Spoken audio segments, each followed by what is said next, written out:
The United States of America is already one of the most geographically unique countries on the planet.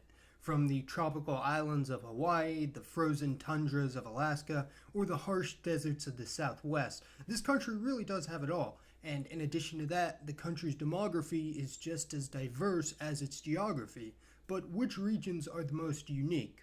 There's no objective standard to measure, so it's just going to be my opinions as someone who's traveled around the country and the world. Before we begin, it's important to pay attention to the sites and sources that you get your information from, considering how crazy and polarized everything is today.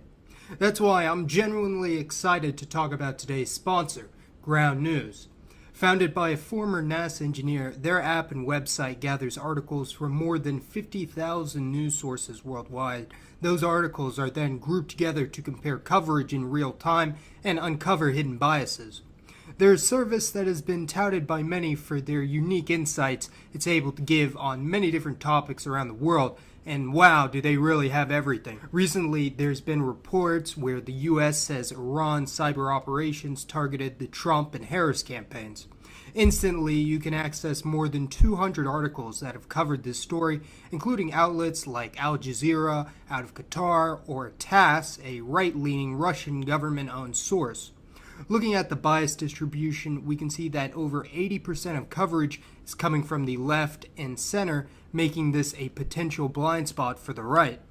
Comparing coverage is interesting. Many sources focus on the attack on the Trump and Harris campaigns, while others highlight the goal of hackers to influence operations aimed at the American public.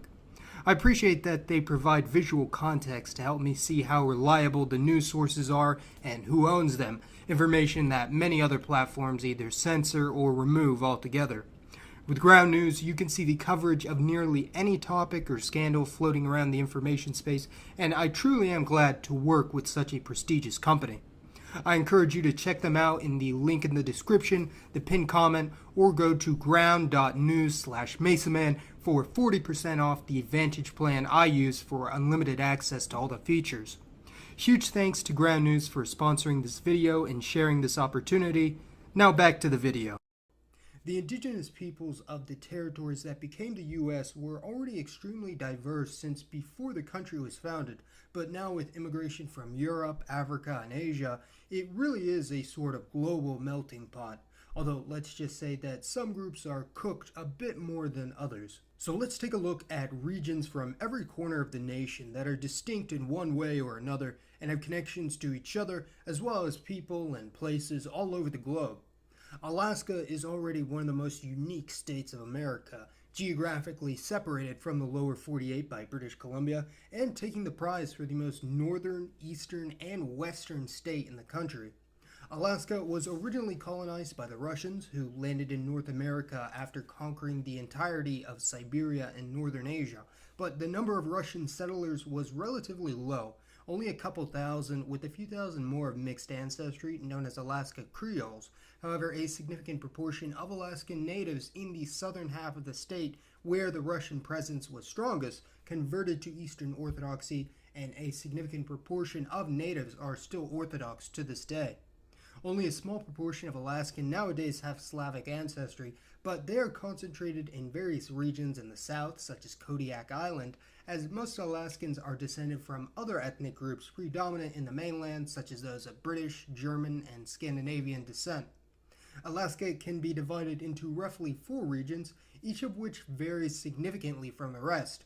That being Central Alaska, where the majority of the population resides and includes major cities like Anchorage and Fairbanks, Northern Alaska, which is sparsely populated and majority Alaskan Native, Southwest Alaska, which includes the Aleutian Islands and is today a mix of natives, Europeans, and Asian immigrants, and Southeast Alaska, also known as the Alaska Panhandle. What's interesting about the Panhandle is that it's actually completely disconnected from the rest of the state by road, and almost entirely disconnected from the rest of the North American continent by the coast mountains. Only Haines, Skagway, and Hyder are connected to the rest of the North American road network, and instead most settlements are connected by a string of ferries known as the Alaska Marine Highway and several minor airports.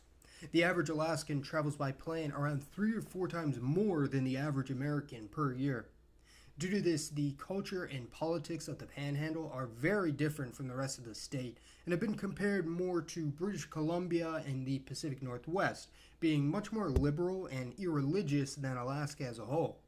Eastern Alaska is similar in that the entire eastern half of the state, including Barrow, Nome, and Bethel, are also inaccessible by road, and the only way to get there is plane, sled, or depending on the time of year, boat. This region remains the most heavily indigenous and isolated part of the United States, with 70 to 80% of the population being Inuit or other Alaskan Native, although the majority of the populace has now switched to English as their first language. The isolation and other environmental quirks of this region of Alaska are infamous from media like 30 Days of Night, although obviously they take many liberties concerning life during the eponymous winter in this small town, as flights remain operational year-round, weather permitting. Yet another cold, sparsely inhabited region may surprise you. The Upper Peninsula of Michigan near Lake Superior is the least densely inhabited region of the United States east of the Mississippi, with only around 300,000 people, or 3% of Michigan's population. It was obtained by Michigan after a land dispute with Ohio, ceding the Toledo Strip for the land, and it became populated by a plethora of groups mainly after the early 19th century, with migrant waves from Northern Europe and Scandinavia, particularly Finland, as around a third of the UP has some Finnish ancestry, with the region around Lake Superior having the highest degree of Finnish ancestry outside of Finland. The Upper Peninsula is connected to the rest of Michigan by bridge, but the identity and culture of the UP is very different to that in the South, especially the urban areas. The population density is less than 10% that of the U.S. average, and it is one of the coldest regions of the continental U.S., which partially explains the large Scandinavian population being similar in climate to their home countries. The neighboring region of the upper Midwest also has a very high Scandinavian influence from Norwegian, Danish, Swedish, and Icelandic sources, and there are Scandinavian descendants in neighboring Manitoba and Western Canada as well. The Pacific Northwest of North America is well known for its unique culture and political agenda, which could be described as the most irreligious and progressive in the country, especially in large cities in this region such as Vancouver, Seattle, and Portland. This region is sometimes known as Cascadia, a transnational movement between the Pacific coast of this region of North America, and there is a minor movement advocating for the separation and possible unification of Oregon, British Columbia, and Washington state, due to its unique political and cultural positions, although conversely, there have also been a spate of movements advocating instead for the secession of Eastern Oregon and or Washington, and possible annexation as part of Idaho, as these regions tend to be more similar to the rural, conservative American heartland to the east, rather than the major coastal cities to the west. There are many unique cultural regions of the West Coast, and this is partially due to the diversity of indigenous peoples of the region, migration from other parts of the country and the world. In California, the interior of the state was formerly an ancient lake that stretched across the entire Central Valley, including Sacramento, Fresno, and Bakersfield, leading to vastly different geography and climate between different regions of the state. The Central Valley of California has around 20% of the state's population and was largely settled by American migrants from predominantly rural southern states like Oklahoma, Texas, or Arkansas, and as a result, Anglo-Americans in the region may have more in common culturally and politically to those in the South, and some even still speak with a southern twang. Since then, a large number of international immigrants have also settled in the valley, including Mexicans, Indians, Hmong, and Portuguese, leading to all sorts of fascinating and never-before-seen mixes of peoples and cultures. Most of the Southwest in general is some form of fusion between Anglo and Hispanic culture and history.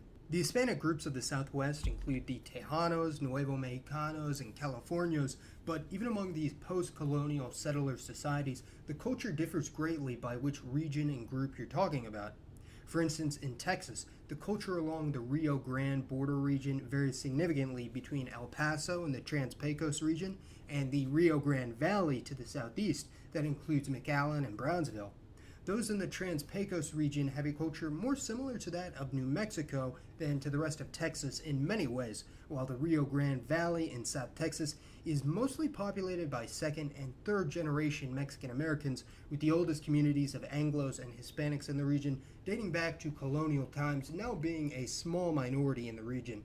Looking at some other interesting regions in the American South, the states that are considered the most southern culturally are known as the Deep South and include South Carolina, Georgia, Alabama, and Mississippi. And this is the modern and historical epitome of Southern American society, with a large stretch of land from Louisiana to the East Coast being majority Black American, aka the Black Belt. But even among the Black Belt, there are several distinct Black American cultures that developed, such as the Gullah Coast in Georgia and the Carolinas, or the Mississippi Delta in, well, Mississippi. These were some of the last regions of the Americas to ever receive shipments of trafficked African slaves, and as a result, some communities in the region may have more access and connection to their African heritage than other Black groups in the country, who, barring recent immigrants, are nearly completely Americanized. Some families can still even trace their ancestry back to their Igbo, Yoruba, Akan, or Congo ancestors, and may maintain some of their cultural or religious practices, although to a far lesser degree than some in Latin America and the Caribbean.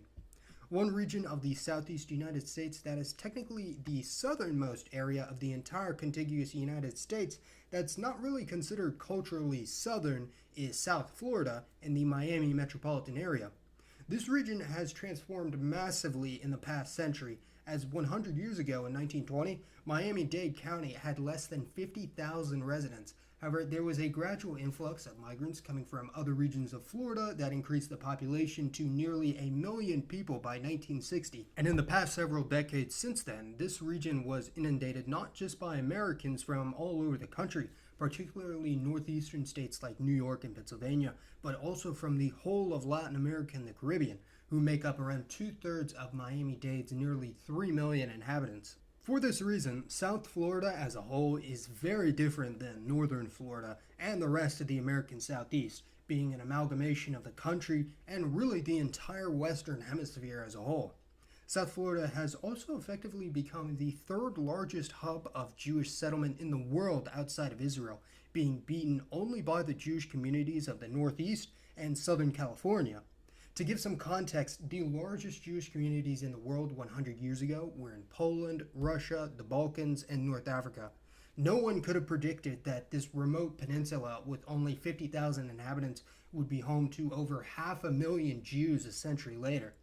Seeing as the South never had a particularly large Jewish population, most of these new arrivals came from New York and the rest of the Northeast, Eastern Europe, and especially Latin America, with many Jews fleeing violence or seeking better opportunities from Cuba, Venezuela, Colombia, and Brazil throughout the 20th and 21st centuries.